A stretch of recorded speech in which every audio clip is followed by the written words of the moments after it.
Welcome to the Mindset Huddle Podcast, where sports and mental health meet.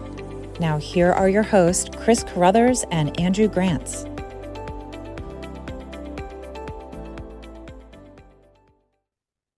Welcome to another episode of the Mindset Huddle. This podcast is for athletes, parents, coaches, teachers, and other community members who want to better understand the mental side of sports, identity, pressure, leadership, and growth. Our goal is not to build better athletes, but to build better people, because at the end of the day, sports will end for everyone someday, but mindset, character, and identity last forever. So, as always, I'll welcome my lovely co-host, Andrew Grant. Andrew, how are you? Oh, well, lovely. That's a new one. Hey, dude, the sun's shining today. That's right. We had some rain, some storms, but what do they say? After it storms, the sun comes out and the birds chirp a little bit louder. No. That's right. No, I'm doing great. Looking forward to being back on another episode with you. Good deal. Well, let's dive into the title. Today, we're going to talk about confidence, where it comes from, and what most athletes get wrong. And so I was sharing a little bit before we went on air, and I thought this would be a great story for our listeners. Was at an event, and a friend of mine came up, and he was like, "Dude, I've been listening to quite a bit of your podcast," and it just took me by surprise. Just kind of like, "Oh, no way! Like, what do you think?" It's like it's good. He's a former athlete as well, and I tell this story because it yields a good lesson, and not so much are we focused as listeners on the question itself, but kind of what we can take from that. And question was something along the lines of, are you guys always so uppity? Are you always so uppity? Kind of sunshine and rainbows. And the more I thought about it a lot over the weekend. And as we just discussed, and you can elaborate a little bit more, but the short answer, no. Because, it's getting reacclimated to or you're training your brain to maintain positivity through some of your toughest times. It's not easy. And that's what I hope some of our listeners take, is that, just because we get on here and we talk about being positive doesn't mean it's okay to have your moments of struggle, or just need some additional support from a coach or a mentor or teammate, or your parents. I was in another conversation where had someone saying, "Man, I wish boys, young men, teens would just talk about what's going on, and it would help us all out." But Andrew, what do you have to say about, not so much about the question, but what we can take from that? Yeah, for sure. Well, a couple things. No, I mean, at the end of the day, life is hard. I mean, life is really hard. There's just a lot, there's a lot in our world that pulls us down. There's a lot of negativity in our world. I mean, you just look around us. I mean, there's just so many bad things happening. There's death and despair, and just people that are lying and hurting one another. And so, no, it's not. We're not always super positive. It's easy to get caught up in that, and that stuff happens to you. Like I shared on our first episode, my mom passed away in a car accident, when I was 16, and the struggles that I had through those times. And then to turn around, a year later, and my golf coach passed away. And there was times when I worked really, really hard for jobs and career opportunities and was told no. And I can still remember getting into college coaching and just being like, I don't think I can do it. I sent out 150 handwritten letters to college coaches, just trying to introduce myself and get my name out there. And I got 3 responses back, and 2 of them basically were like, "Sorry, we don't have anything for you." So 1 out of 150, it's a lot of time and a lot of money spent on postage. So no, during those times, it was not easy. And it was very, very easy to be negative. I guess the one thing, and we'll talk about this today when it comes to confidence, the one thing I would say to that is that despite our circumstances, we choose how we respond to those. So we could choose joy despite our circumstances. Mine comes from my faith. That it tells us in the Bible that if we put our faith in Jesus Christ, we'll have a peace beyond all understanding, beyond human comprehension. Now there's days that I struggle with that, and my faith's not where it needs to be, but it definitely helps. And for us to understand that we have that choice to make, it eases all the craziness going on in our world. So by no means do we want anyone listening to this to think like, man, we got it figured out and it's just, sunshine and rainbows all day long. We all each have had our struggles, but we could either choose to stay in those, or we could choose to learn from them and take a attitude going forward that's more positive and joyful, and make those good moments, as good as possible. Yeah. I've one of my coaching philosophies centers around positivity, and just constant encouragement. And that's, in that, try to carry that. It's not just a coaching philosophy. I guess it's a coaching philosophy for how I get up every day and how I make it through the day to myself, kind of that inner dialogue. Just constantly trying to find the positives.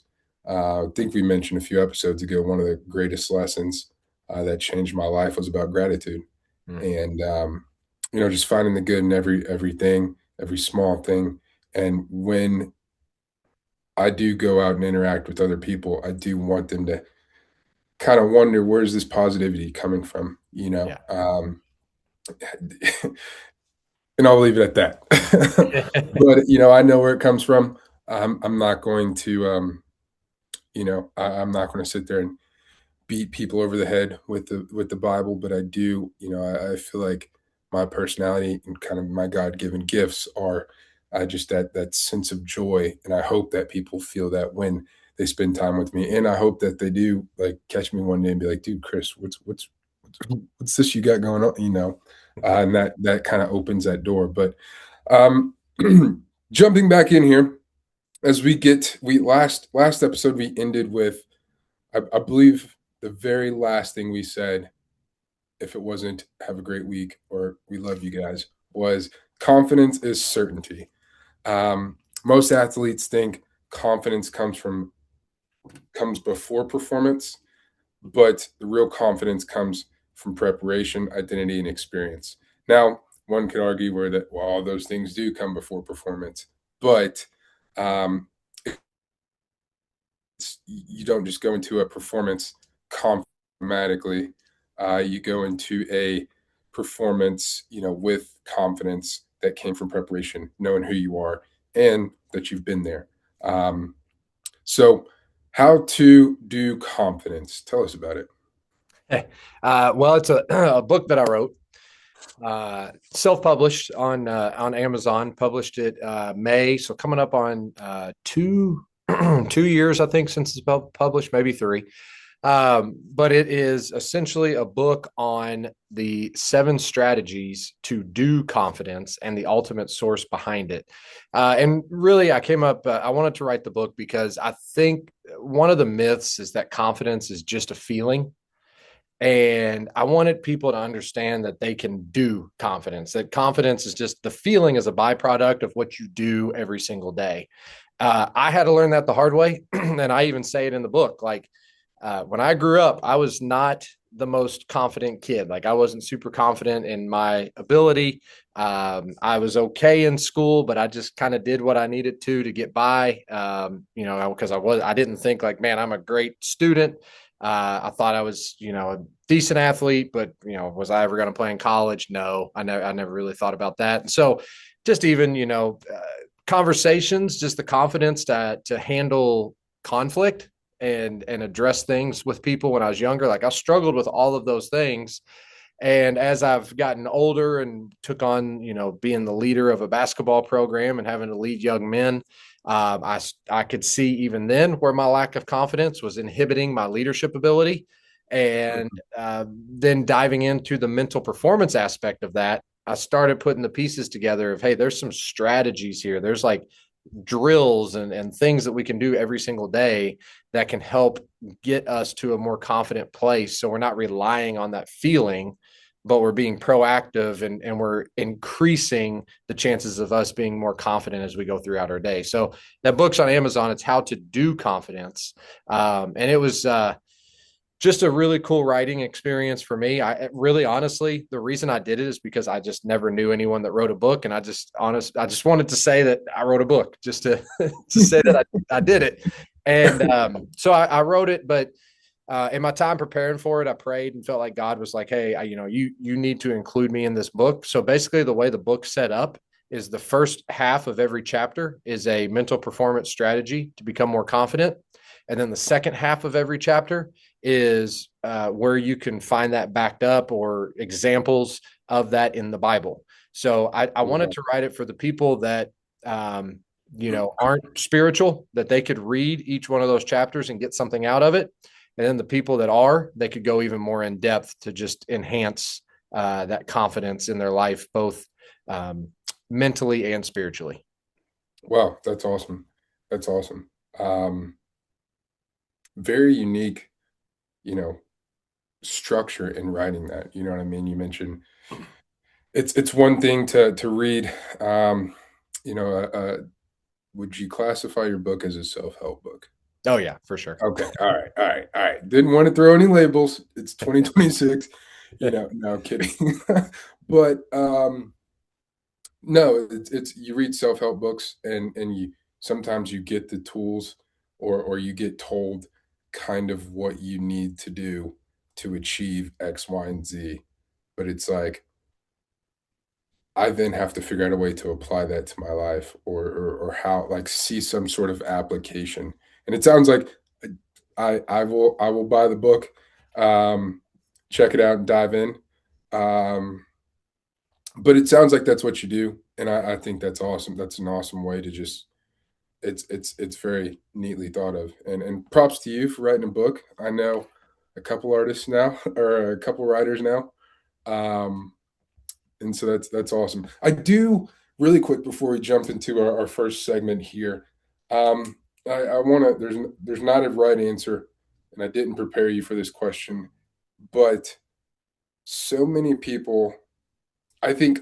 Let me rephrase that. I think a common misconception is that confidence is a direct correlation of arrogance, or it leads to a cause and effect of arrogance, or it connects to arrogance. What are your thoughts about that? And how do you maintain one versus the other? Whether that's, man, this guy is so arrogant, or this guy is so confident, but he's not arrogant. You know what I mean? Yeah. If you're truly confident in what you're doing, you don't really have to tell other people about it. Yeah. Like people, I'm so self-confident. Well, if you're so self-confident, why are you telling the world? What does the world care, and why do you care what the world thinks? Right. So there's that piece in it. I think that true confidence it comes more from a quiet confidence. If you really have that self-confidence, if you really trust your ability and you trust your belief, then you don't need to put it out there to try to get people to confirm or affirm you that you're good enough. Then that to me tells me you're not confident because you're needing those affirmations from other people. If you're truly confident in yourself, then who cares what other people think? You know that you possess the skills, the abilities, you've put in the work, and you've done those things. So, what does it matter what other people think? Right. And as we continue to dive into this, I think you bring up a great point, like, and we've touched on this before, kind of that comparing yourself to others. But also the flip side of that is just worrying about what other people think, and there, I do think it's important to say, there's always going to be times where you you have that thought of like, man, I don't want to do this. What are other people going to think? But if you feel that calling, that voice saying, do it, go, um, start your engines, then it's kind of something you should do. And it's when you experience that, it's a pretty cool moment. But yeah, no, that was great. That was great. So we talked a little bit, and I guess we left off again, confidence equals certainty, certainty in your preparation, identity, and process. To have certainty, you must have your destination, your goals, your aspirations, etc. And as we were preparing for this earlier, um, I've thought of so many times where it felt like just an abandoned ship in a lake, with no oar, just kind of feeling like you're being swung by the waves, the wind. So let's talk about how important it is, and maybe taking a step back and finding out or talking about how to calibrate that destination, how to find those goals that are truly empowering to you, that allow you to, one, continue to strive, but also like allow you to feel or gain or build that confidence. Yeah. Well, the question is, do you put your confidence in outcomes, or do you put your confidence in your process?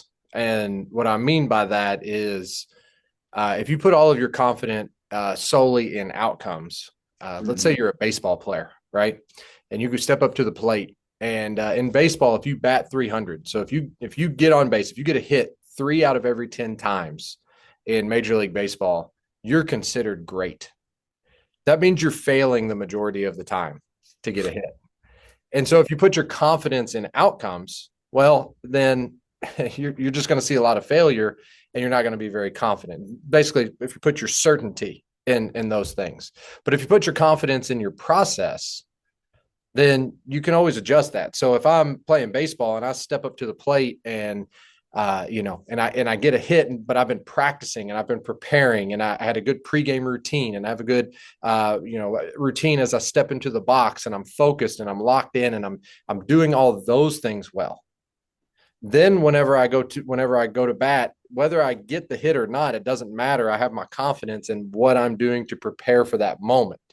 And then over a period of time, if I don't get the results that I want, then I could tweak my process. Maybe my pregame routine needs to be a little bit different. I'm not getting focused in like I need to be. Maybe my batting practice, I'm not using it as efficiently as what I could, or maybe I'm just practicing the wrong things, or there's a mechanical issue, whatever it might be. I can go back and adjust those things and fix them. So then I go back and I look over that period of time. And if I see improvement, then I go, okay, well, my process is working. So now I have confidence in that. Let's keep working the process over and over and over again, no matter what the outcomes are. The outcomes are just telling me if my process is working or not. So it's like anything in life. We can't control the outcomes. If you could control the outcome of basketball games, you would go 22-0 and win the state championship every single year. Caught me. You caught me. So if you put your confidence in that, as a coach, for example, then you'll never be truly confident. But if you show up to practice every day and you can say, hey, I see where we're getting better every day. I see that the practice plan is working. I see we're focusing on the right things. I see the stuff that I'm teaching is connecting to the players, and I can see improvement. Now you can put your confidence in that and go, hey, we're heading in the right direction. That's where I need to put my certainty, as in those things, the process stuff. Yeah. Yeah. Are we constantly getting better? And so many different directions we can go with this. But it's just in terms of again, putting it in the process, finding the small victories, as opposed to the wars, or the battles, I guess, is whichever, whatever. A personal example that comes to mind was this past year. Very early on, we love when our guys call for the ball.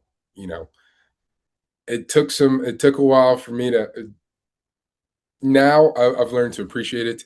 as a player, it used to be like, dude, this Timmy just wants the ball all the time, but I encourage our boys to call for ball, just because, if you're open and you don't call for ball, that you're hurting the team, Right. um, I'm not going to call it selfish, but you're hurting the team. And so we were, I don't remember how soon it was, but and going back a bit, we want our players calling for the ball in drills. We are on our guys every single day. Call for the ball, be loud. Whether it's layups, whether it's just a simple one more passing drill where you get a shot off. We want to build that habit, that repetition of doing so.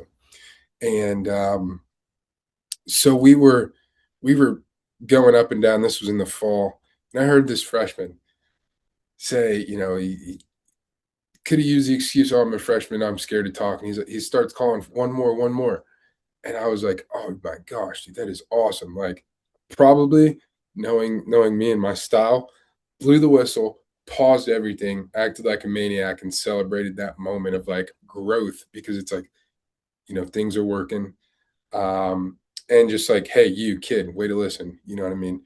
And Yeah. so again, just putting emphasis on the process. Now, let's say, after playing, after your playing days are over, if you have a college aged student about to enter the workforce, um, having confidence in what you do looks a little bit different.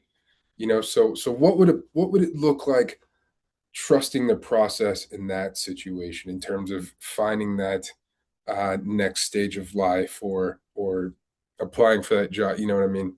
Yeah. So real quick, what you mentioned in your example, though, is you were getting your players to do confidence. So by you getting them to call for the ball, you're having them use their tone and their body language you're creating a confident reaction in them before the ball ever gets to them. So what you're doing is essentially, the gist of my book, which is you're doing confidence. So before they ever get the shot, you're already training in their brain that they want the ball. And so that's huge. But I'm, as far as college age, playing days are over. I'm actually working right now doing some mental performance coaching with a college freshman. And we've had some of those conversations. And one of the biggest things with college kids that I work with is when you're at home at high school, mom and dad kind of tell you what to do. Mom and dad kind of pick your schedule for you. Everything is, you got that safety net, for the most part, at home, for some of the kids that I've worked with. And then you go to college and you're like, whoa, I'm completely on my own now. Mom and dad aren't here to help me. If I screw this up, I may not get the career that I want. And there's just a whole lot of extra pressure. And when I talk about the process, and I was talking with this student about this, and he was just stressing about, man, I'm studying for these tests, and I can't know everything. Like, it's just crazy the amount of information that I have to know for all these different classes and all these tests. And I go into them and I just don't feel prepared. And I heard recently a golf mental performance coach that works with the professionals. And he made a great comment. And he was like, look, we could prepare for plan A, plan B, plan C, plan D, plan E. But guess what? All those are eventually going to fall apart, and plan X, Y, and Z are going to have to come in place. And you never practice plan X, Y, and Z. You can't prepare for every single moment and know every single piece of information. But what you can do is have the confidence to go into a test or to go into an interview and go, hey, there might be some things here that don't go my way, but I know how to handle that. I know enough stuff that I can critically think in that moment, and I can put the pieces together to know what I need to say in the interview in this situation, or to know how to handle this test and just use some deductive reasoning or whatever it might be. Like, I know enough. And I've been in enough situations that I can put the pieces together. And so, for those college age students, I would say just that, letting go of that fear that, like, okay, maybe the safety net is not here. Maybe I don't know it upside and down. Maybe it's not going to be perfect. And I was expected to be perfect up until this point. But I'm just going to dive in and I'm just going to figure it out as I go. And that's a form of confidence too. Like there's it's not the confidence that like, hey, everything's going to go perfect and I've practiced perfect. Sometimes it's the confidence to go in and go, hey, this is not going to be perfect. This is going to be ugly, but I know enough that I can work through it and figure it out. So maybe it's the confidence just in your resolve. Maybe it's the confidence in your work ethic. Maybe it's the confidence just in your toughness to not give up. It doesn't necessarily have to be in a skill. It could be in in a physical skill, I should say. It could be in a character trait or a mental skill. Or just the way you look at, especially in college. I mean, one of the hardest things to adjust to is the how to study. You know what I mean? High school, you're given a study guide. You get time to work on the study guide. It's basically a game of memorization. In college, it turns into how well can you take this information, especially as a sociology grad. Um, how well can you take a sociological theory and apply it to a situation that's a real world situation, and so I did love those tests because that's memorization. I'd forget to do a lot of things if they weren't attached to my body. You know what I mean? So um, that's just me. But there's other people out there who have that memorization as a skill. You know what I mean? And so finding that balance again, and that's when we say trust the process. I hope it doesn't become so academic in the sense to where it's like, oh, trusting your processes, but we can make it a little bit more manageable and understanding what that is, because we all have processes to everything that we do.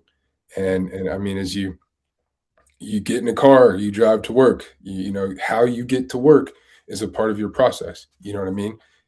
Hopefully you're stopping at red lights. Hopefully you're slowing down and maybe rolling. No, I'm just kidding. Stopping at stop signs. Yeah. What are you listening to along the way? Yeah. Are you listening to things that give you confidence or Yeah. are you listening to stuff that doesn't matter? Yeah, all those. Are you listening to something that is helping you and training you and preparing you, or are you using that time to recite?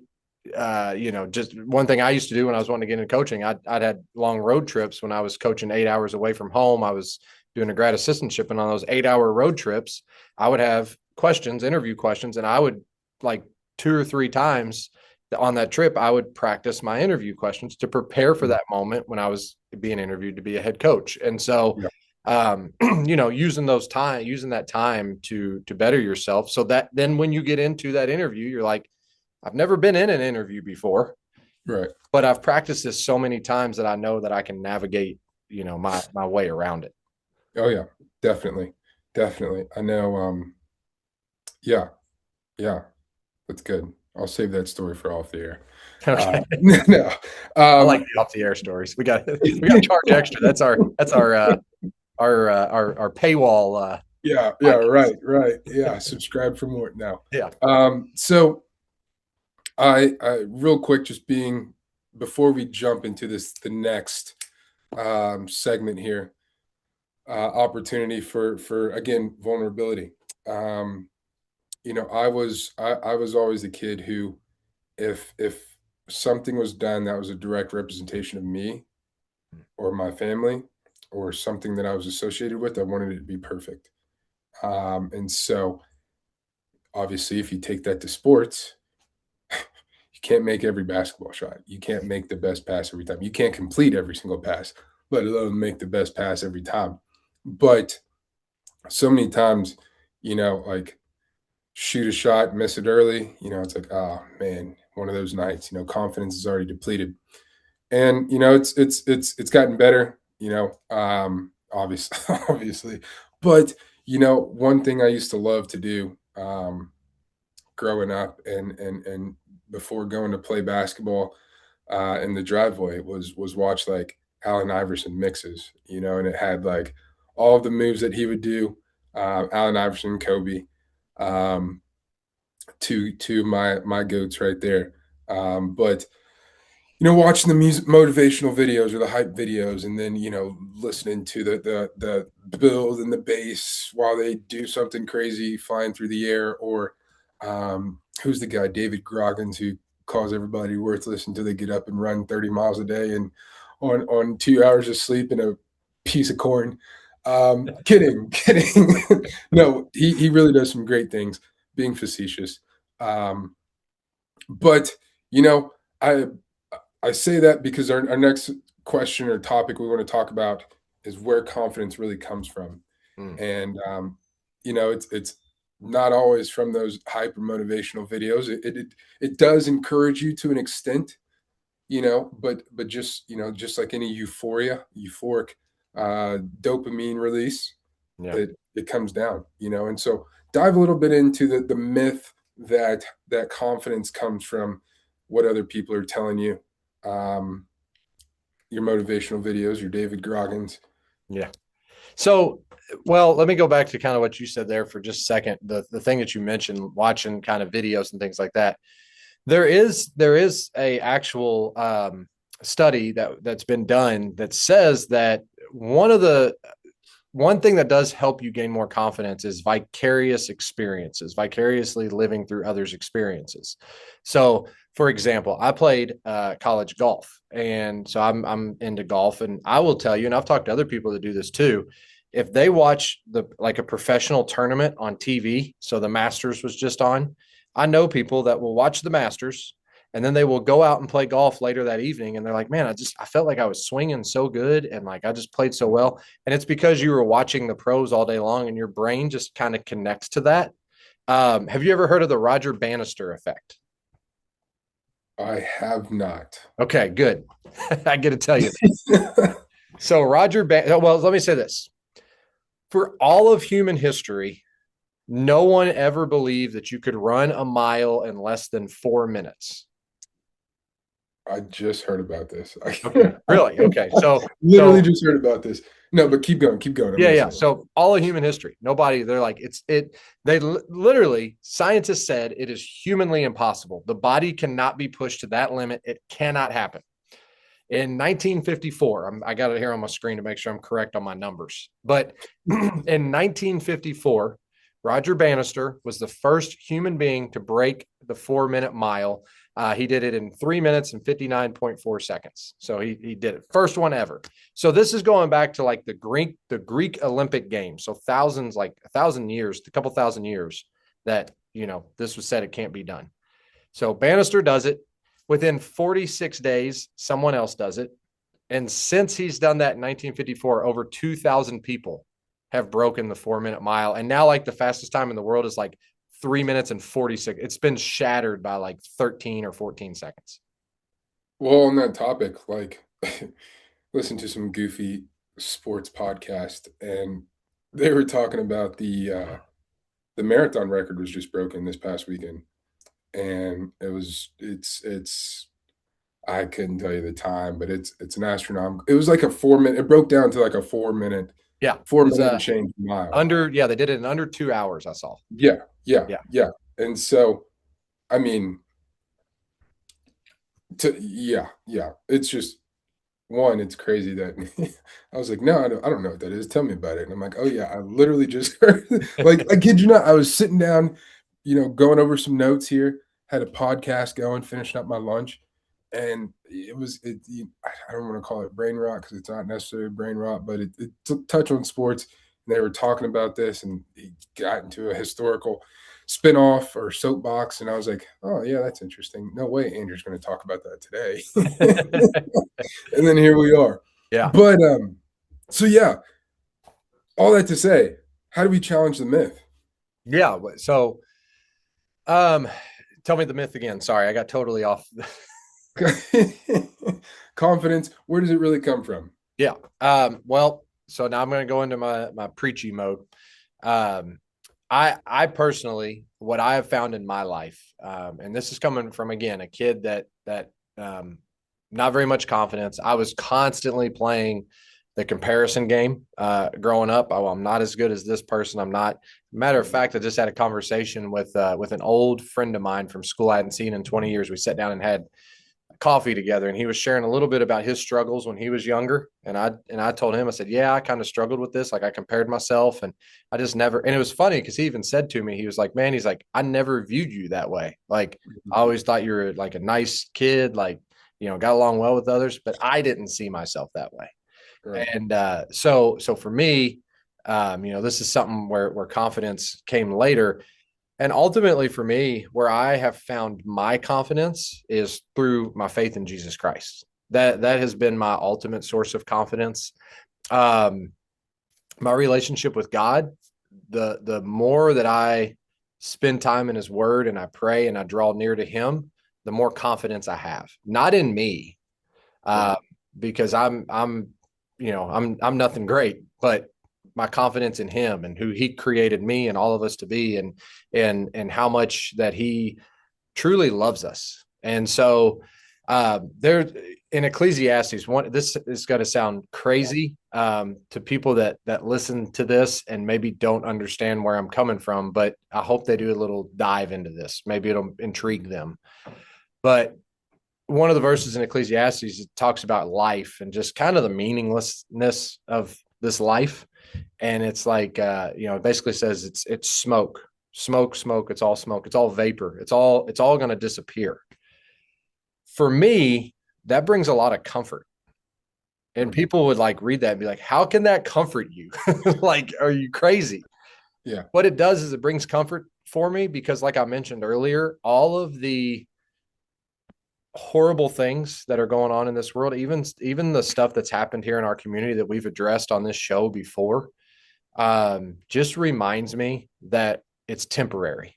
The pain is temporary. The heartache, the sadness, the tears, the longing, like missing people, death, all those things are temporary. But because of my faith in Jesus Christ, because of my faith in what God's done for me, I know that this temporary life will end, but I have eternity with him, and it's all good all the time. And so for me, as a kid that grew up not very confident, once I discovered that has totally changed my confidence in everything and has reshaped my life. And so I have to open with that. And that was a lot of the inspiration for my book. And in the book, the very last chapter is the source of confidence. And it's all about that confidence coming from God. So big picture, that's where confidence comes from. Now let's make it practical and talk about, something like basketball or something like a job interview or something like that. The confidence comes from a couple things. One, like I said, vicarious experiences. So watching others succeed and knowing, hey, if they can do it, I can do it. That's one way. Another way, one of the most effective ways, now we're putting on our mental performance hat, most effective ways to gain confidence is through visualization. Mm-hmm. So your mind cannot tell the difference between what is real and what is vividly imagined. So, Chris, do you like scary movies? No, and I'll tell you why. I'm not now, while I am a jumpy person, it's not like, it's like, you startled me. It's not like, you scared me. You know what I mean? Yeah. Some people may wonder, what's the difference? Don't worry about it. All right. We can talk about it later. All right. But also, I just don't like the plots. The plots are kind of cliche, but that's, to answer your question, short answer, I don't really care for them. Okay. So when you watch a scary movie and the bad guy's getting ready to pop out, right? And the music starts and it's getting intense, and does your heart start racing? Yeah. Do you start to feel the nervousness? Are you kind of tensing up, like it's coming? Yes, there is a level of anxiety that creeps over, and it's like, yeah. Why? Because you're watching something on a screen that is not real, but your brain and your body are reacting as though it's a real thing. Mm-hmm. So if you vividly imagine something or see something, then your brain will get your body to respond as though it's real. So I went to the movie theater a while back, And it's the first time I've been in a long time. And right before the movie comes on, it's like, we've enhanced your viewing experience by having surround sound and all these speakers around you and all this stuff. Well, why do they want the sound like changing and they want it to feel like it's all around you and this big screen and all that? Because they want your brain to be so immersed into it as though it's a real life thing. Or you've seen the virtual reality where people put the glasses on and they punch their TV because they're not even in the real reality, but their brain does not know the difference. Dude, those videos crack me up when they take off running into a wall. Yeah. And so they're seeing this like fake stuff that's not real, and they're responding as though it is. So one more example to get to my point. Have you ever had a dream about somebody and you woke up like they did something bad to you or something, and you woke up and you're still mad at them in real life? Yeah. Yes. My wife just the other day, we wake up and we're getting ready for work, and she's like, I'm so mad at you. And I'm like, for what? She's like, you cheated on me. I'm like, when did I do that? It's like in my dream last night. She's like, I don't even want to look at you right now. I'm like, I didn't even do anything. I was at Bible camp. What do you mean? No, it's crazy. So like, call me insane, but like sometimes I'll be laying in bed and this is the mind of a coach. I'm sure you've experienced it as well. But it's like you start thinking about like in games, like you ever just sit there and just think about like sets you can run against, like based on like let's say you just had a game and you're just sitting there thinking like literally in bed and you're like, I wonder if this action would have worked, and you come up with it in your head, or you're like, oh man, this set would have worked. It's like, all right, well, tomorrow at practice we have the opportunity to do it, and then before you know it, you're like, my heart starts pounding a little bit more. I start getting like fight or flight mode as a coach over here, because it's like I'm sitting here daydreaming instead of sleeping about basketball and practice tomorrow. Like, Yeah. like, so that's that's awesome that you bring that point up, because I think that's so applicable to many different folks, whether it's and one thing I had our boys do one game was just, it might have been before our last game this season or sometime through it, but I want to incorporate it more, is just taking 30 seconds of just pure silence in the locker room and imagine yourself making game-winning plays. What do those look like? Doing all the things. Now, and then kids think it's silly, whatever, but there is an element of truth to that. And I've heard that from another, maybe years ago from someone, maybe a professional athlete, to be honest. Might have been Kobe. It was in the Kobe mix I was watching as a 7-year-old. But I'll tell you who did the visualization, the athletes that are some of the biggest proponents of it: Kobe Bryant, Michael Jordan, and Michael Phelps. Yeah, I think it was Michael Phelps when he was just off of his 8 gold medals or something insane. And what he would do is he would visualize before, so he would get with his swimming coach, and a visualization is great because if you need a recovery day so you're not doing anything physical, you can still like mentally train yourself. So he would go through in his head scenarios, swimming the perfect race, if something went wrong, or like things that could go wrong. So like his goggles break, or like, headgear came off, or, whatever. And then how he thought the race would actually go.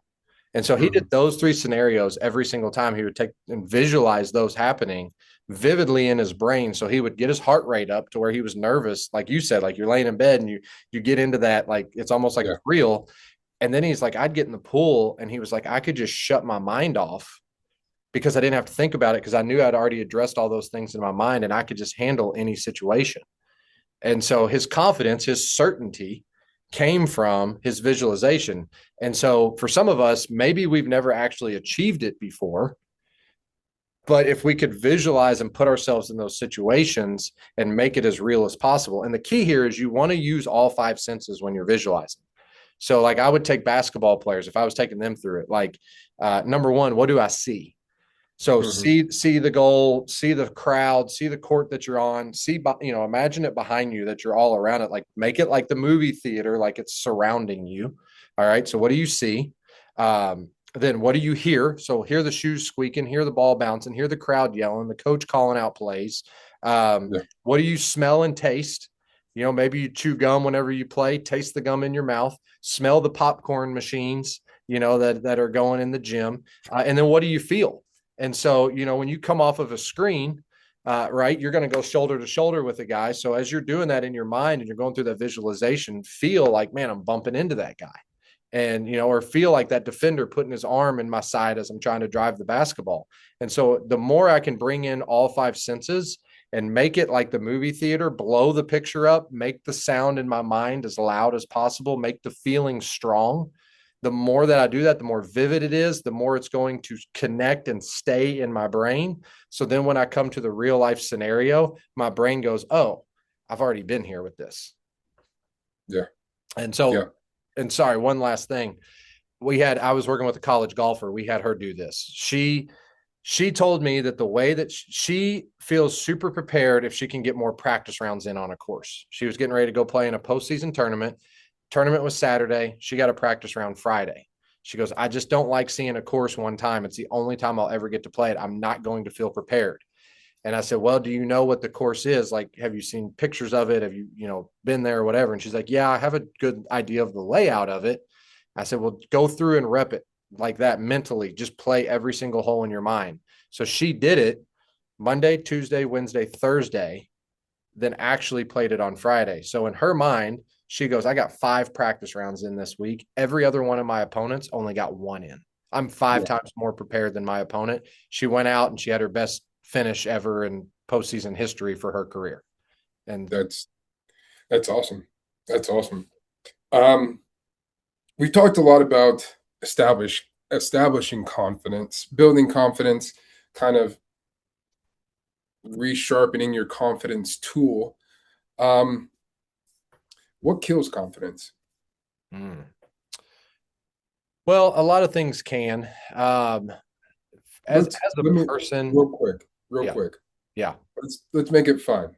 What is your Mount Rushmore of confidence killers? Top 4. Oh man. Yeah. That's a tough one. Number one, confidence killer. Whew. There's a lot that you could throw in there. Complaining's up there. Yeah. Because when you complain, you're going to focus on all the things that are going wrong. And when you focus on all the things going wrong, how are you going to be confident if you think everything's going against you? So complaining's up there. Body language. I would say bad body language kills confidence. Mm-hmm. Uncertainty. So lack of clarity. Like you mentioned earlier, like being clear on your goals, what you want to accomplish, what you want to, that process, what that looks like. If you go into every day and you're just kind of going through the motions, or you're just letting the wind take you wherever it goes, and you don't have clear direction, you're not going to have any confidence stepping into anything. And then the last one I would say, probably the biggest one I would say, is just, it kind of encompasses the other ones, but it's attitude. Yeah. Because at the end of the day, whatever steals your confidence is whatever you allow to steal your confidence.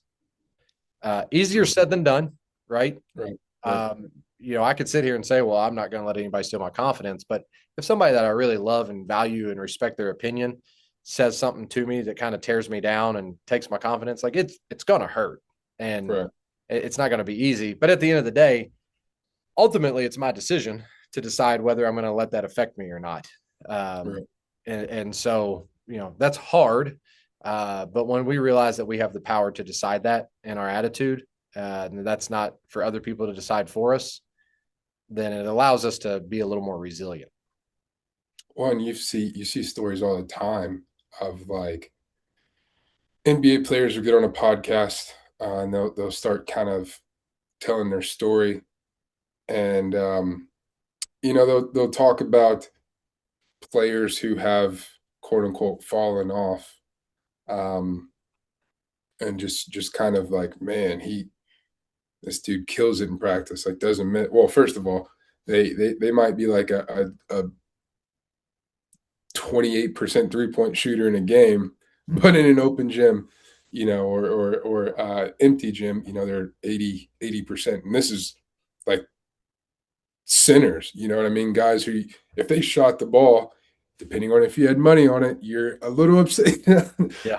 But no, they talk about players really kind of losing their confidence, and it coincides with their quote unquote drop off in the league, and it's a sad thing to see, um, amongst athletes, and obviously, my opinion, and I would say your opinion's a little skewed because we're talking about this today, but it is like, it's something we really hope, our athletes get a chance to hear, because when you lose confidence, man, it's a sad decline. Yeah. And, it's much more to what is in every sense of negativity, whether it's a comment, you could have 100 great comments on a popsicle stand review, but that one negative comment is enough to ruin the reputation. Talk about it in the darkness versus the light, darkness outweighs the light, you know what I mean? But just kind of adding to the point where, just that one comment that a person hears, an athlete hears, an employee hears, if you're talking to upper management, or your kids here, if you've got kids, how it just can kind of contort their whole perspective on life. You know what I mean? Yeah. Yeah. What are I some think, of those? Oh, go ahead. yeah, no, I think too, one thing, and again, the Mount Rushmore is hard because even since you're talking then, I could think of a couple more. Like another one would be comparison. And what I mean by that is not comparison to necessarily others, but comparison to yourself. So you talk about athletes that lose confidence. Like you could have those athletes that are playing very, very well in their sport, and then like the next year they're going through a little bit of a slump or they're struggling, and you start comparing, well, why am I not as good as what I was last year? And what I would say that I see a lot with athletes, it's kind of like the predator versus prey mindset. Mhm. When you're coming up and you don't have the expectations on you, there's another confidence killer, and you don't have the expectations on you, you're the predator. Like you're the underdog. You're going for the top spot. And then I see some athletes that they get there and they reach it, and then all of a sudden they start playing like they're the prey. Like everybody's Mhm. coming for me. I'm on the defensive. Well, when you're fifth in line and you're just trying to move up, you're not thinking about, well, if I fail or anything, you don't have nothing to lose. But then you get it and you're like, man, I got a lot to lose. Or heck, man, I'm a father of three and a husband. Like it's a lot easy. It was a lot easier for me to go be confident and take some chances in some career stuff and move and do all that when I wasn't responsible for other people. And now it's like, man, what could I lose if I make the wrong decision? And so, that can play with your confidence a little bit. So, so that those things are definitely part of it, for sure. You just have to, again, it's all about how your perception of those things. What do you sticking on this topic here? A question that just popped into my head, and we'll go through all three perspectives.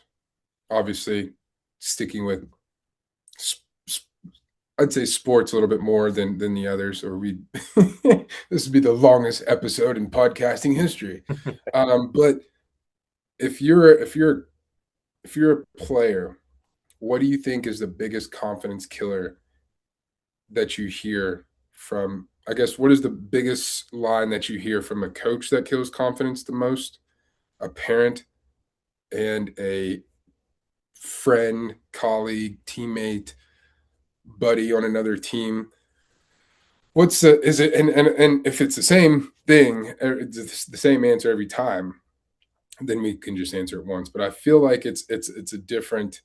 It could be a potentially be a different answer each time. But what's the worst thing a player can hear from their coach? Oh man. I was always told by my coaches, they would always say, hey, if you're not hearing from us, that's when you really need to worry. Mhm. And I was like, dude, whatever. I'd rather not hear from you than, than just rip me. Yeah, right. Each players are different.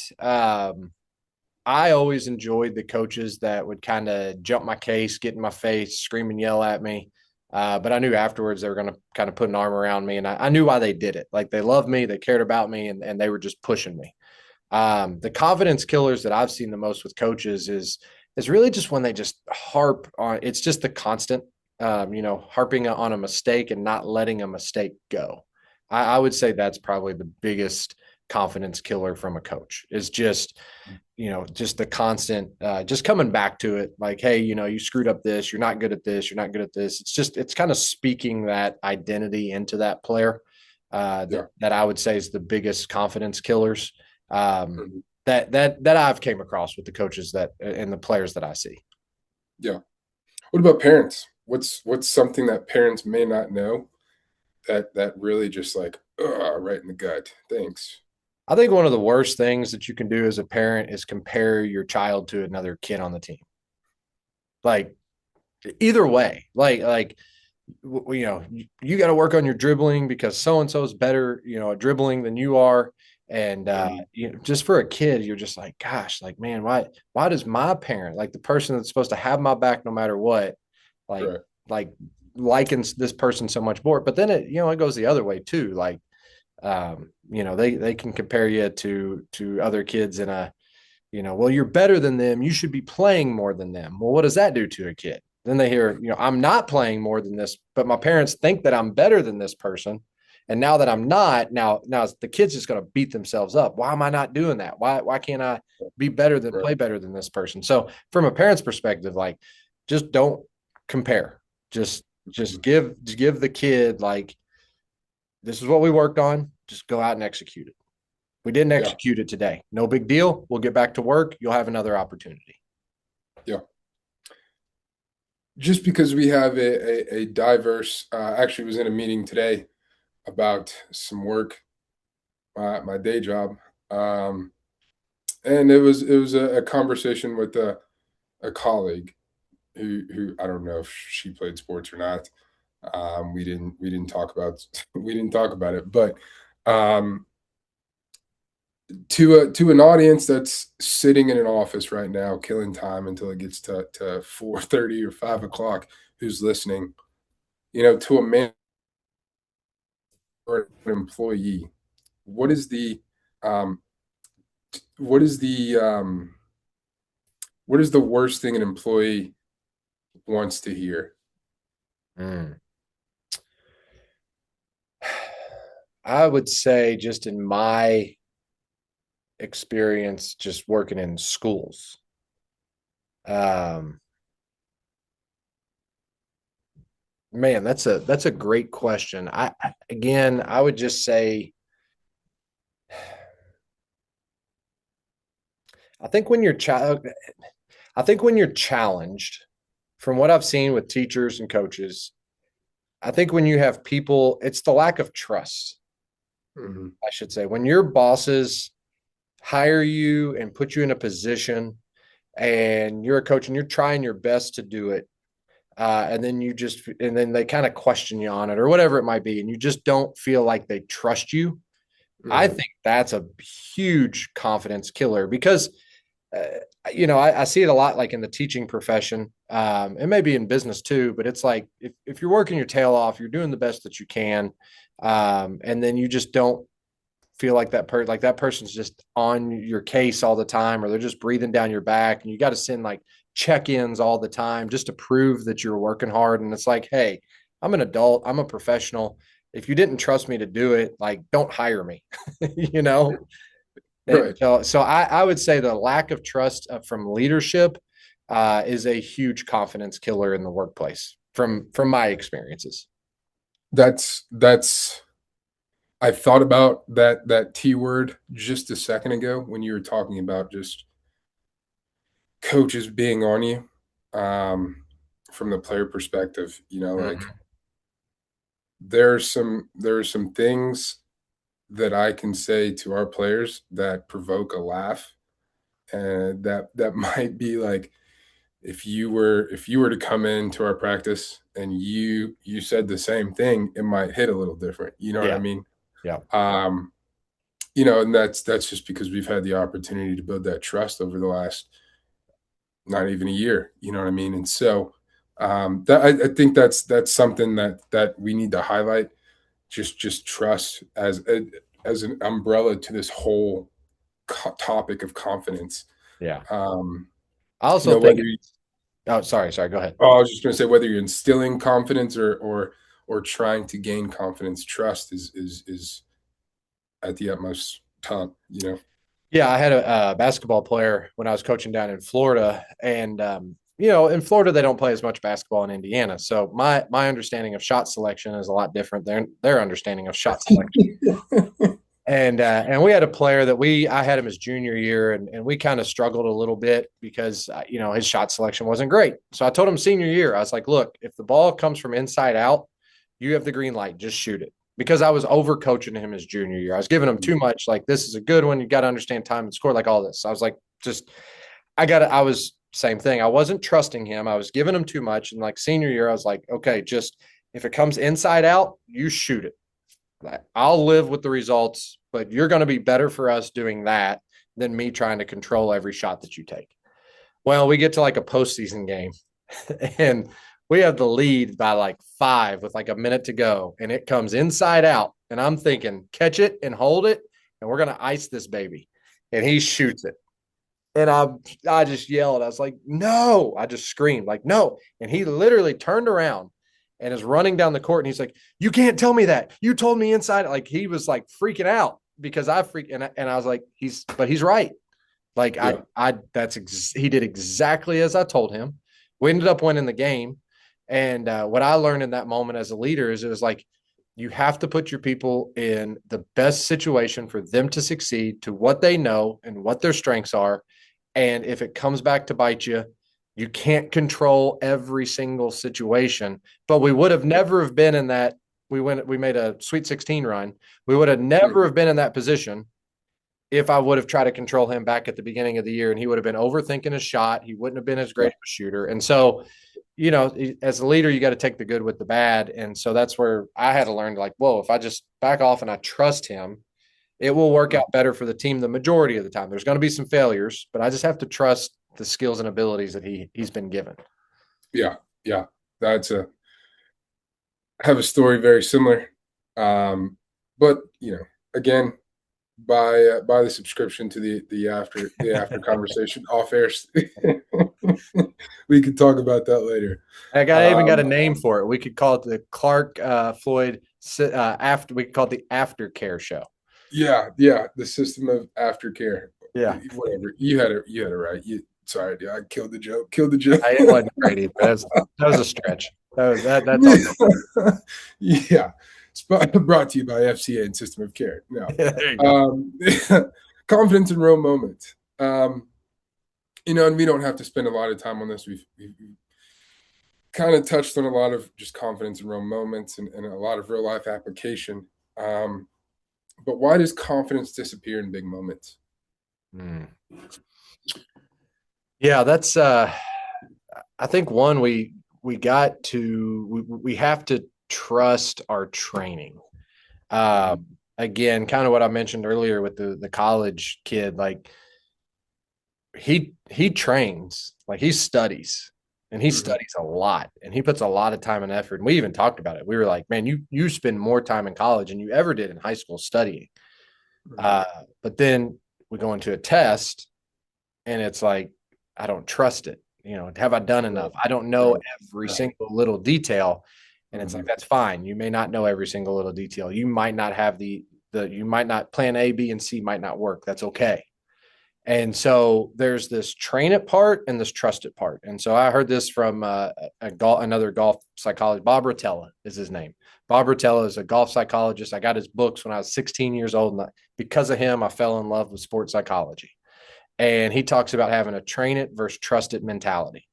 When it's time to study, when it's time to practice, train it and train it hard. Think about it, analyze it, fix it, pay attention to all the little details to get them just how you want to get them.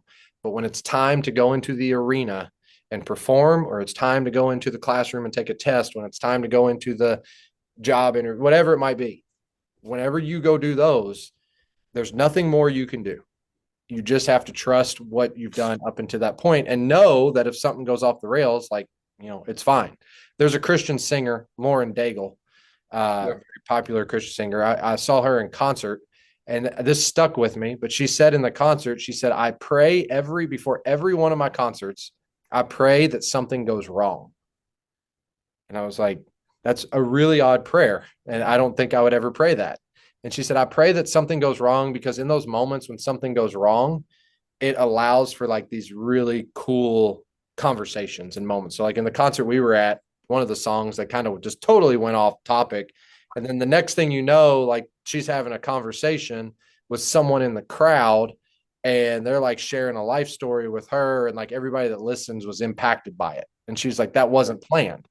Something went wrong. We went completely off script, and like something really cool happened.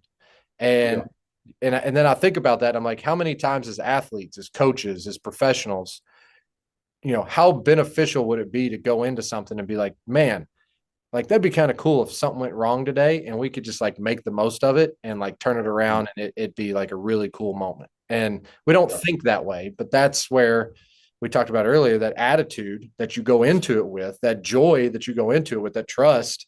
Again, for me, that comes back to it's God's got it. That, hey, if something goes wrong, it's okay. It's going to be a really cool moment to make it special. Yeah, that's it's often in times where something goes wrong that you kind of let go, and you have to find that trust and that faith. And unfortunately, it's never, it's I mean, you can look at death, you can look at just any situation that is not going according to our finite plan here on earth, as an opportunity to slow down, recalibrate, and get back to what's pure and what's true. Mm-hmm. And so that's an awesome, very, I hope I don't get struck by lightning by saying this, but that is an odd prayer. I'd be afraid to I'd be not. I won't even cross that bridge. But similar to you, that's an interesting perspective to have, and that's a true trust and faith in our being able to relinquish responsibility and take our hands off of the situation and allow someone else to come in and set things straight. Yeah. So you touched on this a little bit as we transition here. Before we get to rapid fire, one of my favorite segments. Let's just give, I'd like to give our audience, our listeners, some practical tools to build confidence and kind of, again, not that these are make it, break it, infinite tools, but they're things that you can do to kind of help assist in that confidence attrition. And so you mentioned one in visualization earlier. Mm-hmm. What's another one, or a handful? Yeah. So visualization, we talked earlier a little bit about the vicarious experiences. So watch someone else do something well, and just kind of imagine you can kind of put yourself in that situation, imagine yourself there. We said here, like, pre-performance routines. I think routines are a very, very big part of confidence. So the more that we can make things consistent, the more confident that we're going to be going into it. So one thing that I always try to do as a coach, and a lot of the best coaches that I know do this, is they want to keep everything as much the same every single game as possible. So whether you're playing an opponent that you should beat by 30 or, the best team in the country, you want the same routine every single time. So that helps. That just the routines, what they do is they allow your brain to kind of shut off and relax and take it easy. And so that's very helpful. One thing that I've done that helps give me some confidence, and I challenge everybody listening to this, is I would write out your core values. Like I would write down what are about five, maybe 3 to 7, somewhere in there. 5 things that you're like, man, these are my core values. These are the principles, is another way to think of it, like the principles that are going to guide me, that I want to live by. And having those written out and putting those where you can see them every day, that gives you that certainty, that gives you that clarity as you go into the day, that no matter what happens, I'm going to stick to these 5 things. So it could be things like honesty, it could be things like integrity, no excuses, have a good attitude, whatever it might be. But you get the idea, kind of those character traits, those principles you want to live by. But I challenge everyone listening to this, write those down and decide what those are going to be for you. And what are those 5 most important things that no matter what situation comes, these are the 5 principles that is going to guide me to face this situation. Yeah. So to sum that up, sounds like we have visualization. Good grief, dude. Visualization. Mental imagery. That's beautiful, beautiful. Mental imagery / visualization. Practice made me confident to say it again. You said writing down your core values. And then how would we categorize the consistency is what I took from your routines. Yes. If you're consistently working on things, just consistency breeds confidence. We could go through a whole segment just on the word consistency, but let me give you another one too. I think this would be very helpful. And I got this. The guy's name is Nate Zinzer. He works at Army West Point, and he wrote a book. I think it's called The Confident Mind. He's worked with like Eli Manning before he won his Super Bowls. And so this guy works with like Army Rangers, like in mental performance and stuff.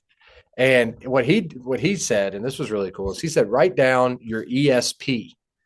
And so just take stock of your ESP. What is ESP? It stands for effort, success, and perseverance. And he said, so just write down on a piece of paper, like, when was a time that I gave great effort? And you could think back to that. Then what was a time that I had success? And then when was a time that, I just had perseverance? Like, it was just really hard, and I got through it. It was ugly. It wasn't great, but I figured out a way to get through it. And he was like, if you go back and relive those moments, that gives you a lot of confidence too, because we think of like confidence as like, I made the highlight reel play, and that's the thing that's going to give me confidence. And where he's saying is like, it's not about the highlight reel play. It's about like the time that it was really hard and you gave a great effort, and let that be the reminder that you can, give great effort. You can persevere. The time that I made it through that difficult situation, and you can find your confidence in knowing that you've done it before. So that's another one that before we moved on, I wanted to share, is write down your ESP. Yeah. That's great. Into our rapid fire segment. One mindset shift for self-doubt. I come back to this often, but I think it's a big one. It's gratitude. I mean, if you can focus on all the things that are going your way and all the things that you have to be thankful for, it's really hard to doubt yourself when you realize how much is actually, how many great things you have in your life. And with gratitude, I would also say gratitude for other people.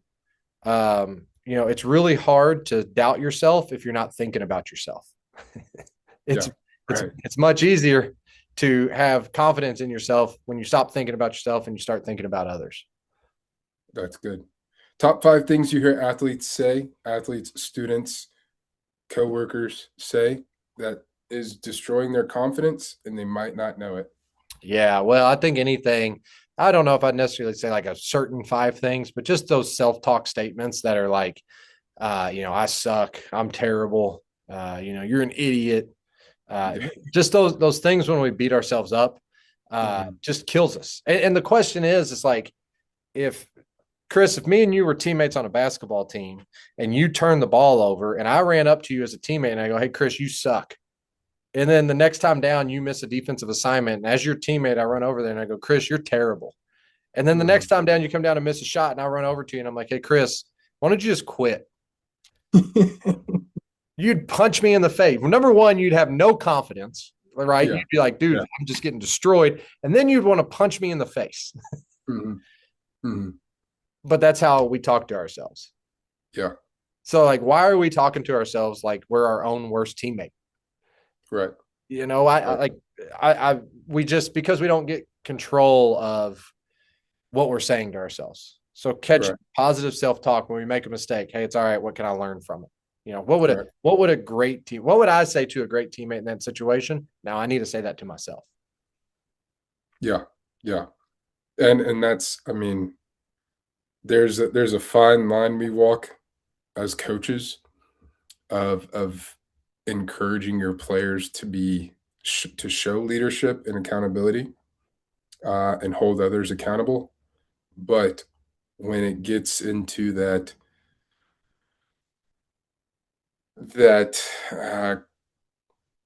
if it were being said to themselves like negative self-talk, but degrading, I would say, a lot of times it's the message that they need to hear. It's just the delivery, Yeah. So we there's been times where I'm like, hey, come on, dude. He didn't know it. All right. Don't be a bad teammate. Go be a good teammate.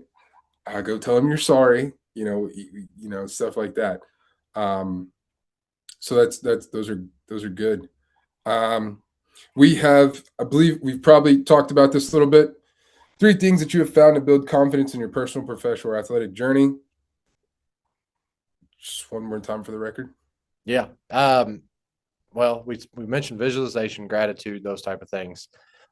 Again, for me, just for me, once I found the faith part of it, and I put my confidence in God and Jesus, and there's just been so many, so many amazing things that have happened in my life once I've done that, even through a lot of hardships. That's for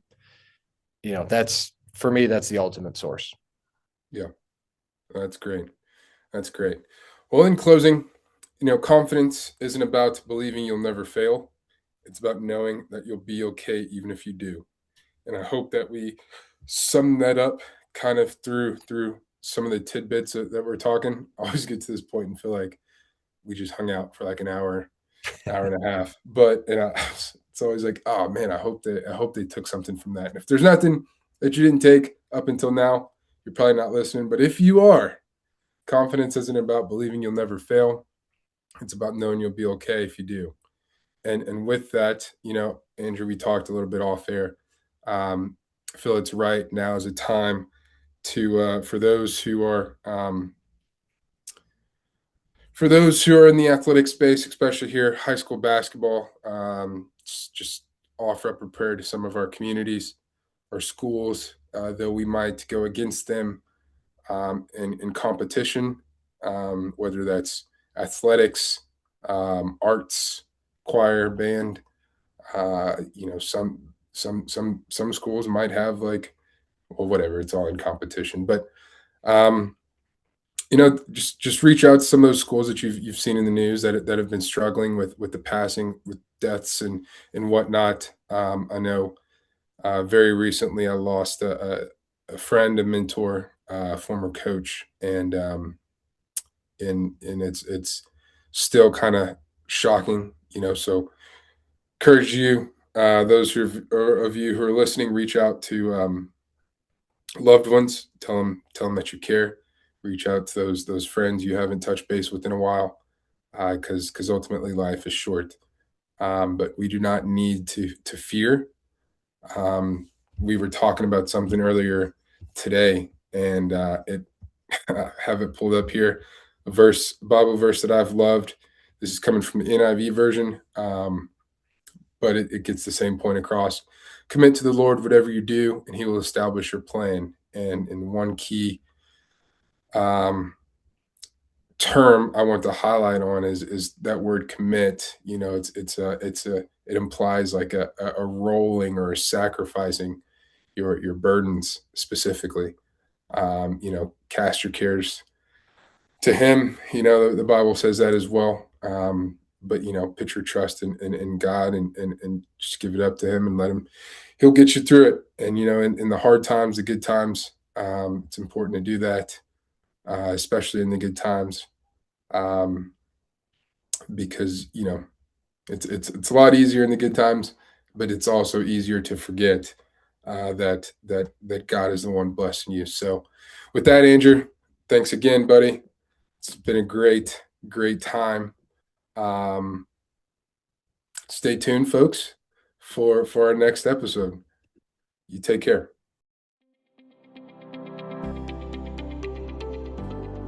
Thank you for listening to the Mindset Huddle podcast. We hope this episode encouraged you. Be sure to follow, subscribe, and share it with someone who could benefit. We'll see you next time.